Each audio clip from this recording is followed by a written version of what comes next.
Hello everyone, আসসালামু আলাইকুম। Welcome back to my channel. কেমন আছো তোমরা? আশা করছি ভালো আছো। তোমরা দেখছো রোজা রান্নাঘর উইথ ব্লগ। প্রতিদিনের মতো আজ আবারও চলে এলাম তোমাদের মাঝে দুর্দান্ত একটি রেসিপি নিয়ে। আজকে আমার রেসিপি থাকছে পটল চিংড়ি।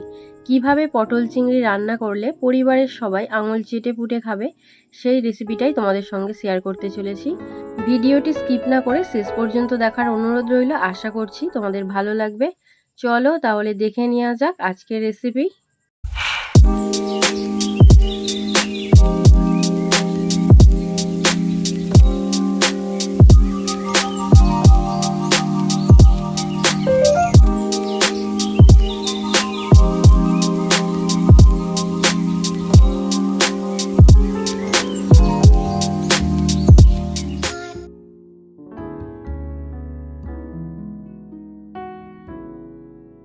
আজকে বানাবো পটল চিংড়ি। তার জন্য এখানে চিংড়ি মাছ নিয়ে নিয়েছি আর এখানে বড় বড় পটল নিয়েছি।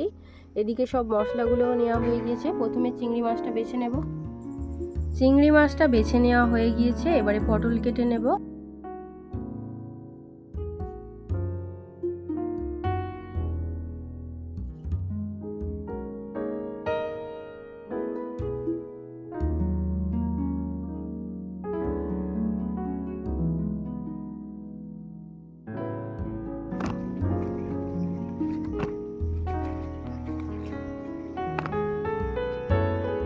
এবারে আলু কেটে নেব।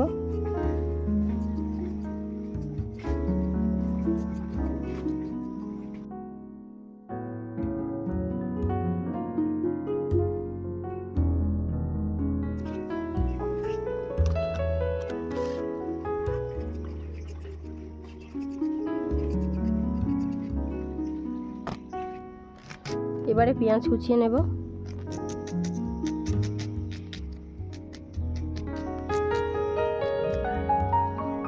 পটলের এই রেসিপিতে একটা পেঁয়াজ আমি কুচিয়ে নিয়েছি আর দুটো পেঁয়াজ বেটে নেব।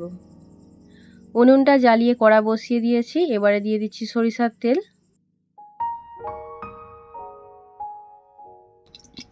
চিংড়ি মাছের মধ্যে দিয়ে দিচ্ছি নুন আর দিয়ে দেবো অল্প একটু হলুদ গুঁড়ো।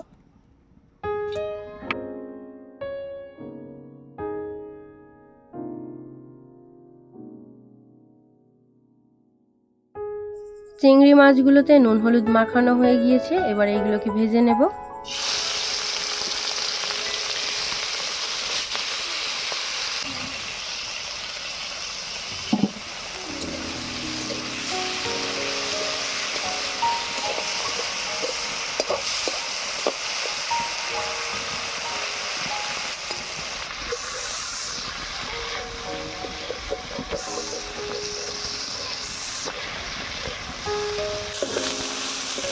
চিংড়ি মাছগুলো ভাজা হয়ে গিয়েছে, ওরা তুলে নেব।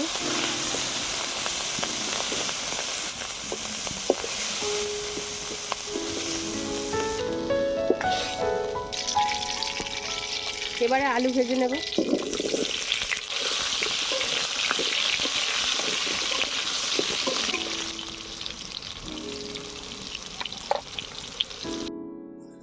নুন আর হলুদ গুঁড়ো দিয়ে দিলাম। এবারে আলুটাকে ভালো করে ভেজে নেব।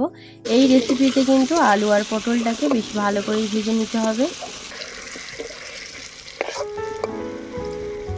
আলু ভাজা হয়ে গিয়েছে, এবারে তুলে নেব।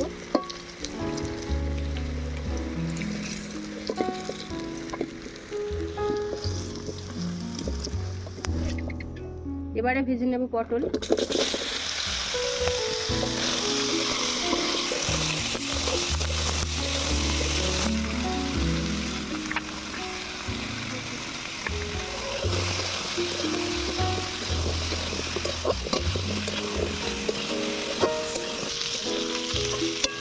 পটলটা ভালো করে ভেজে নিয়েছি, এবারে তুলে নেব।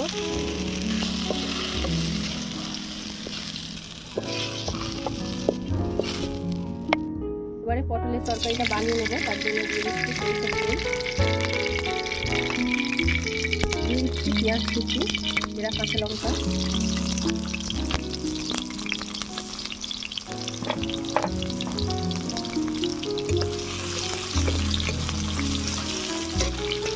দিয়ে দিচ্ছি পেঁয়াজ বাটা,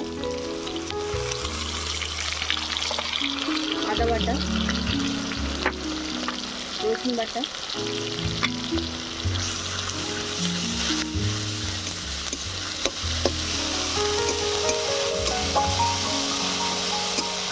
আদা রসুন পেঁয়াজটাকে লাল লাল করে ভেজে নেব।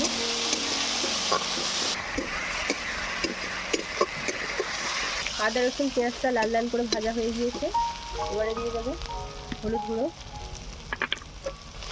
হলুদ গুঁড়োটা এই তেলের মধ্যে একটু নেড়ে নেব, এতে করে কালারটা অনেকটাই ভালো আসবে।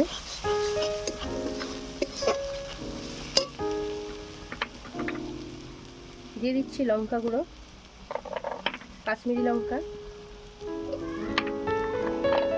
স্বাদ মতো নুন, জিরে গুঁড়ো, ধনে গুঁড়ো, মরিচ গুঁড়ো, অল্প একটু জল দিয়ে দিলাম। এবারে মশলাটাকে ভালো করে কষিয়ে নেব।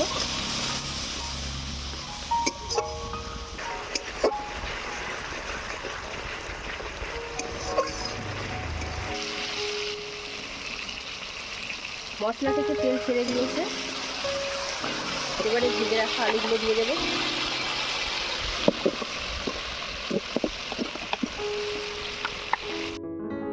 আলুটাকে ভালো করে কষিয়ে নেব, তারপরে পটলটা দিয়ে আবারও কষিয়ে নেব।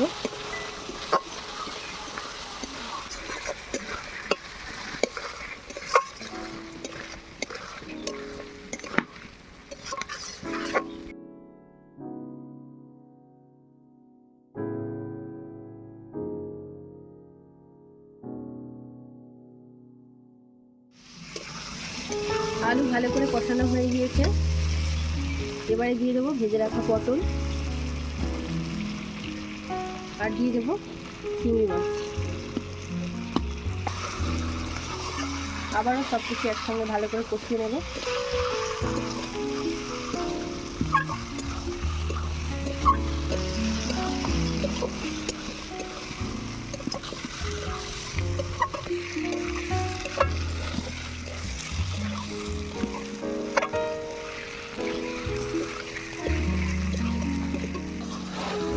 সব কিছু ভালো করে কষানো হয়ে গিয়েছে, এবারে পরিমাণ মতো জল দিয়ে দেবো।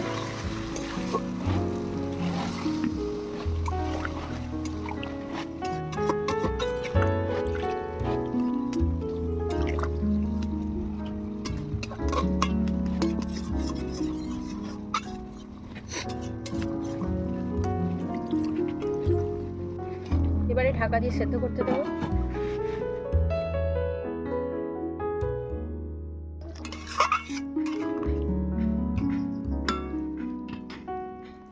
তরকারি হয়ে গিয়েছে, এবারে 2 চামচ ঘি দিয়ে দেবো।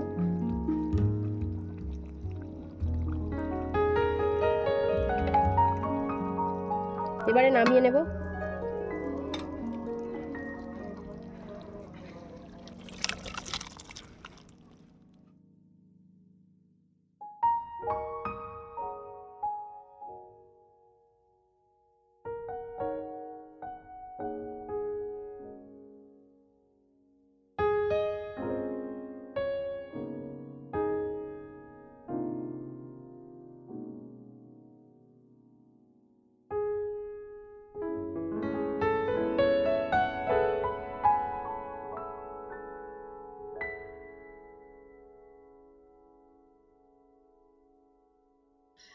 আমার আজকের রেসিপি তোমাদের কেমন লেগেছে অবশ্যই কমেন্টে জানাবে।